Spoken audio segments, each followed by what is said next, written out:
La famille Shalom Shalom, soyez bénis dans le nom de Jésus-Christ et que Dieu vous bénisse abondamment. Nous sommes toujours là dans notre chaîne, la délivrance TV. Vous connaissez la vérité vous affranchira. Mais avant de commencer, j'aimerais que nous partager, liker et s'abonner. Bien, mais nous parlons toujours ce qu'on a commencé la fois passée sur les portes. Mais il y a deux portes dans la vie de l'homme. La porte intérieure, la porte extérieure. Bien, mais nous avons commencé par la porte intérieure. Dans cette porte intérieure, nous parlons de la prise de conscience, la conscience barre l'esprit. Bien, mais quand la personne n'est pas consciente, bien aimé, dans sa vie, bien, mais cette personne vit dans les ténèbres. Bien, mais tu veux voir la délivrance, tu veux voir les miracles, tu vas voir des guérisons dans ta vie, bien aimé. Là, tu es dans ton église, là, tu es dans les ministères. Si tu vas voir ces choses-là, sois conscient. Si tu n'es pas conscient, bien aimé, tu ne peux pas vivre la main de Dieu, bien aimé.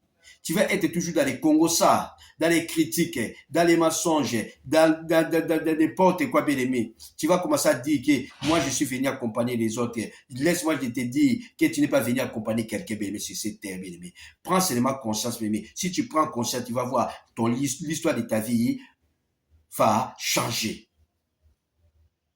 Bien aimé, si tu prends conscience, bien aimé, tu vas voir.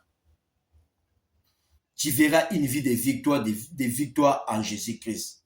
Bien, mais je connais une personne dans la Bible, dans le livre de Luc, chapitre 15, verset 17. Cette personne, on appelle la femme prodigue, cette personne a réclamé les richesses, l'héritage à son père. Mais quand elle a pris son héritage, il est parti gaspiller cela, bien aimé. Qu'est-ce qui est arrivé? À la fin, il s'est retrouvé dans la porcherie. Il commence à manger avec les porcs. Bien, mais c'est ça aussi peut-être ta vie. Tu vis dans la porcherie. Là où tu vis ta vie, ça ne va pas. Ta situation, ça ne va pas. Ta santé, toujours malade, ça ne va pas, bien aimé. Ton mariage, ça ne va pas. Ton travail, ça ne va pas, bien aimé. Tu es en train de pleurer. Mais comment, bien aimé? Mais cette personne, l'enfant là, qu'est-ce qu'il est arrivé, bien aimé? Qu'est-ce qu'il a, il s'est décidé. Il s'est rendu, la Bible déclare, il s'est rentré en lui-même. Bien aimé, toi aussi, rentre en toi-même. Regarde cette situation. Bien aimé, tu as suivi les pasteurs, tu as suivi les hommes de Dieu, tu as suivi tout le monde, bien aimé. Mais il n'y a pas la solution, bien aimé. Ta vie, on commence à manipuler ta vie, bien aimé. À gauche, à droite, bien aimé. Tu es devenu rien, sans valeur, sans dignité, bien aimé. Mais aujourd'hui, une bonne nouvelle, je te dis, prends conscience, rentre en toi-même, bien-aimé, tu vas changer des situations. Bien, mais quand cet enfant est rentré à lui-même, quand il est rentré, bien-aimé, cette personne est rentrée à elle-même, bien-aimé, qu'est-ce qu'il a récupéré, bien-aimé? Il a récupéré quoi? Les bâtons, il a récupéré quoi? La robe, et il a récupéré quoi? La bague. Qu'est-ce que signifie les bâtons? L'autorité. Bien, mais il avait perdu l'autorité. Toi aussi, tu as perdu l'autorité. Sur ta femme, sur la vie de tes enfants, bien, mais tu as perdu l'autorité. Dans ta famille, tu n'as plus l'autorité, bien aimé. Tu es devenu rien, tu es devenu nul. Bien aimé, je te dis ce soir, aujourd'hui, là, bien aimé, reçois ton autorité dans le nom de Jésus-Christ. Bien aimé, cet enfant a perdu quoi? La dignité. Bien aimé, toi aussi, tu as perdu la dignité. Tu n'as pas de valeur.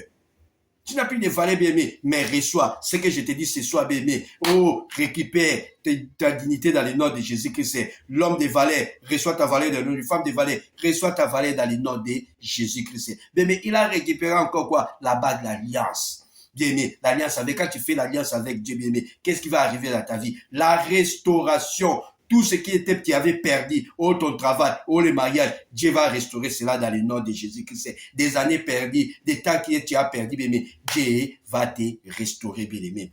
Prends seulement conscience de ta situation. Bien-aimé, la seule porte que l'homme, quand il néglige ça, bien-aimé, sa vie, ça va devenir inutile. Il va perdre son autorité, il va perdre sa dignité, il va perdre la stabilité dans sa vie. C'est pour cela, cette nouvelle, je t'ai amené, bien-aimé. Prends conscience, mon frère. Prends conscience, ma sœur. Là, tu es dans cette église-là, bien-aimé. Toi, tu rates la délivrance, tu rates la guérison, tu rates les miracles parce que tu ne veux pas prendre conscience dans ta vie.